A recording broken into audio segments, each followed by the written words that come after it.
Закрой свой ебаный рот, если рядом я мерцаю. Как скажешь, моя дорогая. Молодец. Это моя подружка. Единственная знает более-менее сюжет моей книги. По крайней мере, она прочитала все главы, которые пока у меня есть.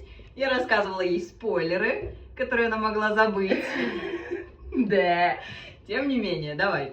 Краш-тест. Антип или Пешка? Пешка. Мгм. Пешка или Венус? Кто такой Венус? Неважно. Пешка. Пешка или Ратибор? Ратибор. Мгм. Ратибор или Добрыня? Добрыня. Окей. Добрыня или Мирослав? Добрыня. Точно. Да. Мирослав Брательников. Я поняла, да. Мгм. Окей, ладно. Добрыня или Батя ГГ? Батя. Бля, батя. Батя Тайшин. Я знала. Собачек, Давай, за Батю. которого у меня нет.